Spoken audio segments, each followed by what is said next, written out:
According to the Nigerian Bureau of Statistics, a total of 21,764,618 Nigerians are unemployed as of June 2020. Many strongly believe that you can't start and run a business in this economy, while some others think that the loss of their job is the end of life. Well, we've got great news for you. Let's Talk Africa is hosting a virtual entrepreneurship summit for employers, employees, graduates, undergraduates, civil servants, business owners, and all working class individuals. The theme of the summit is repositioning yourself for the post-COVID-19 entrepreneurship opportunities. Our lineup of experienced speakers include Mrs. Ngozi Stanley Obi, a banker and author of The Blessings of Job Loss, Engineer Nnamdi Felix Unachukwu, a business coach, host of Business Matters, Sir Michael Oyagha, a life coach and convener of Let's Talk Africa. The summit will cover a wide range of topics which include how to start and run a new business in our economy and rising above institutional validation to becoming an entrepreneur. Date is September the 19th, 2020. Time is 10 a.m. prompt on Facebook. To register, visit moyaga.com/virtual summit. It is time to be repositioned for the imminent opportunities around us. See you there. All right, so this is Let's Talk Africa. We are very grateful and we appreciate your presence. We appreciate your participation in our previous episodes and also for joining us for this particular episode. Remember that the Let's Talk Africa initiative was put together to give you the opportunity to talk to us. We discovered that in the world today, a lot of people are talking, but nobody is listening. On this program, we say that you talk, we listen, because we are there to hear you out in a non-judgmental atmosphere. We just want to hear you and want to see if there are ways we can help provide solutions to whatever challenges you may be having, ranging from relationship matters to entrepreneurship matters, career, personal development, addiction, spirituality, as the case may be. So always join us. We are always here for you. You can also follow us on our Facebook group at Let's Talk Africa. And please don't forget to subscribe to our YouTube channel also at Michael Oyagha. Our previous episodes are there, so you can always, watch the replay and also contact us thereafter. Okay, we still have our guests in the house. Dr. Chris Abel was with us last time, and we are very happy that he is here again today to continue on the talk of behavior of addiction. So thank you very, very much for joining us once again. Thank you very much.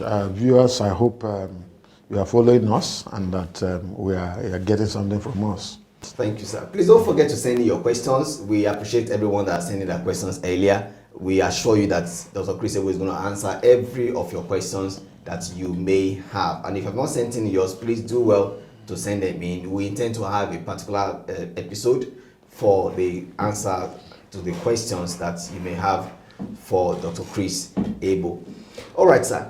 The last episode, we had to, stop at the point where we're going into the solutions or how somebody can come out of addiction. But before then, I made mention of a book that I read by MJ DeMarco on Unscripted. And in that book, he mentioned something called momentum paralysis. And now what really caught my attention in that concept is what you said in our last episode, that when somebody has become addicted to maybe the taking of a substance or a particular lifestyle, the person may not like it, but the person is deriving pleasure from it. So there's a problem between the pain and the pleasure. Now, for DeMarco, momentum paralysis has to do with something you don't like, but you can't leave it, or you don't want to leave it. I think that's the right word. You don't want to leave it. So how can somebody who's addicted, strike a balance between the pleasure and the pain? Thank you very much. I stated it clearly that for the issue of the addiction, remember I said is a friendship turned sour. Yes. Very good comfortable friend, turning around to become a despot, a tyrant. Yes. And that is where the compulsive and chronic control over the life of the individual. For friendship to exist, to be strived, there must be some pleasure, derivable pleasure, okay, in that relationship.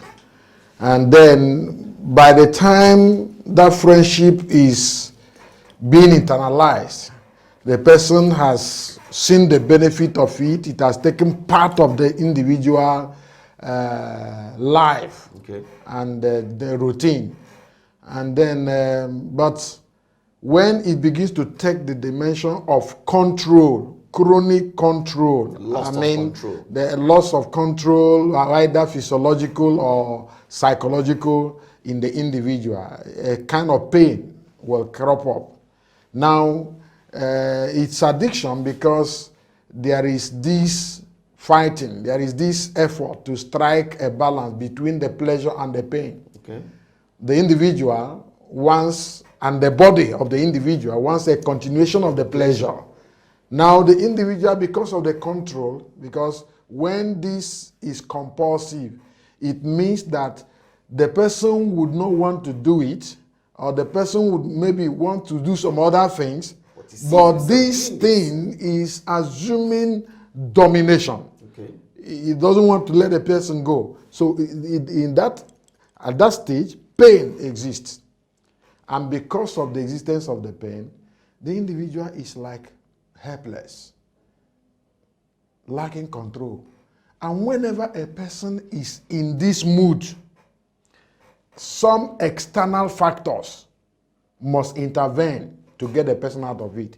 It is like somebody that is getting drowned in a river.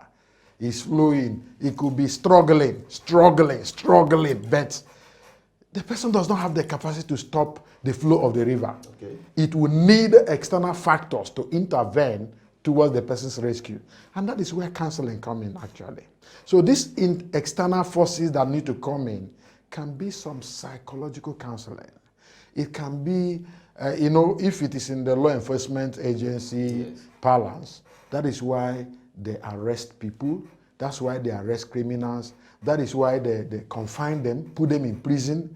All those things is a kind of rehabilitation, reconstruction, helping the person to overcome these, domineering negative tendencies in the individual. Okay. And it's one of the areas even I have passion for, because if you look at our justice system, our justice system tend to neglect the inability of this person to control what is happening in the individual. And they don't talk of how to actually rescue the person from what led the person into that and from being carried away. But the person is just seen as an object that has to be destroyed. When people are overwhelmed, when people are overcome, they need help. They need some intervention to rescue them from the flow, the current that is carrying them away and carrying them against the society and all that. So we look at it as addiction just at individual basis. But these are the things that go on to become a problem to the society at large. And that is the source of crime. That is the source of all kinds of deviances. And that is why, even in our legal system today, it's only that in this part of the world, people don't take data. But in advanced countries, there is this concept of recidivism. Okay. That is why the tendency of convicted criminals, after being released, they still come back. Again. They still go back to the society, commit the same crime, and come back again. First offender, second offender, third offender, and all that. And our system of help, of intervention in the life of these people to get them out of the problem is faulty. So now, like I pointed out, when a person is under the yoke of addiction, the person needs external intervention. And the way to intervene is dependent on the particular addiction. All right, so when you were talking now, you made reference to our justice system, even though that was more like a reference. But there is something very striking that you said in the course of making reference to the justice system. Now, that the justice system, instead of, correcting, instead of helping these people to come out of whatever it is that led them into that sin that took them to the prison, they end up destroying the individual. Now, I want to apply that now to the general society. What should be our general attitude? Somebody is addicted to masturbation, is addicted to alcohol, is addicted to whatever it is. What should be the general attitude of the people towards that individual? Should it be the same as the justice system, that is, okay, let's crucify him, or there is more that we can do? First of all, I want to say that I am not in any way trying to exonerate anybody that finds himself in addiction. Sure.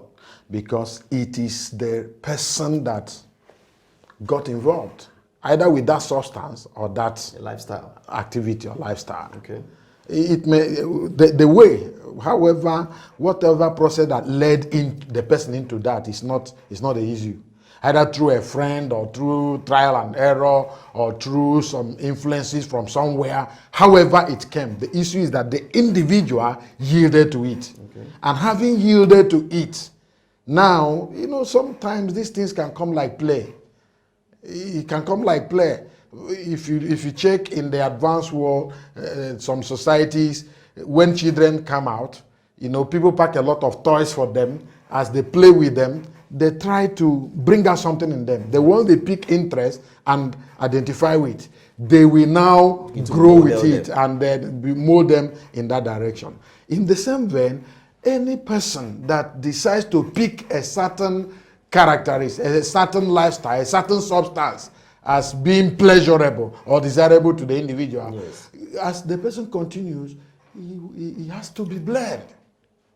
But then, if we continue to blame or to pass the buck, we are not bringing solution. We are talking of solution here. Yes. Now, this individual has been overtaken. In fact, let me now come. This is in line with my personal faith. As you have heard, I'm a pastor, I'm a Christian. And then there is this scripture that says that if any person is overtaken in a fault, ye that are spiritual, help the person, rescue the person. So in the same way, when anybody has been overwhelmed with a certain addiction, what the person needs is compassion. Okay. What the person needs is people around bearing, understanding that this person has been overwhelmed, and now finding a way to rescue the person from the self-imposed tyrant. Right. So that is what we need to think about. So the society should look at the people that have been overwhelmed in this addiction with compassion. Look at them with mercy. Try to find out. They are still the integral part of the society. Sure. Now, the whole society is likened to the body. When any part of your body is sick, when any part of your body is deficient in anything, it affects the others. God brought us into the world, and each and every one of us has something to contribute. Don't forget that this person that is addicted may be a potential president. Tomorrow. This person that is addicted may be a potential inventor. And if we all just ignore the person because the person is overwhelmed, we might lose a certain aspect of capacity that exists within our environment. So I think what we should think of, everybody should look at when a person is addicted or overwhelmed by any issue, is to seek for rescue operation. Okay.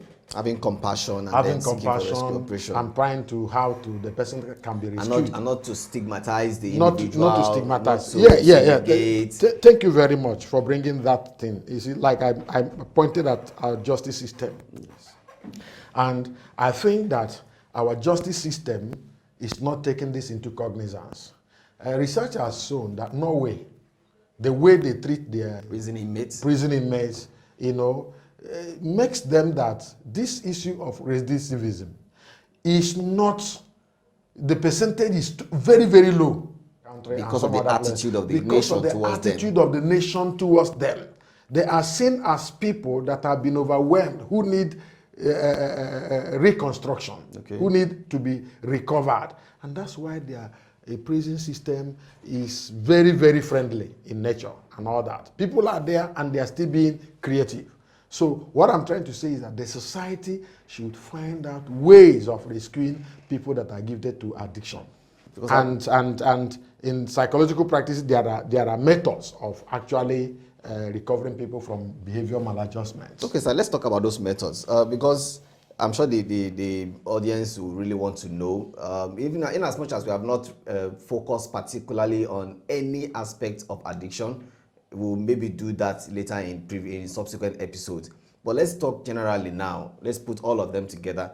If somebody is addicted to whatever, what are the ways? I'm sure that must be a one-rule-fits-all kind of a thing. First of all, the person that is addicted, the first approach should be to make the person understand that there's a problem. Okay, must acknowledge. The person must acknowledge. The people around them must see, and the person needs to be convinced. Even if the person does not see it, it is left for those that, the stakeholders that want to get the person out of the problem, to convince the person that it's a problem. That is a problem. So, like I said, that's part of the problem people have in mental cases in the hospitals. As pointed before, the person whose brain has been affected, like drug addiction or alcohol or some other things. Okay, alcohol is a different thing, but drug addiction, sometimes they don't see it as any problem, more especially when they are under the influence of that alcohol. They don't see that they have a problem because their state of mental consciousness coordination has been altered. Okay. So they don't believe it. And that's why sometimes when people are in mental clinics and all the rest, if you are trying to help them, they say you are disturbing them. They will look at you, want to kill them. You are persecuting them and all the rest of them. So, but ideally, they have to come to that point where they understand that there is an anomaly that needs to be corrected.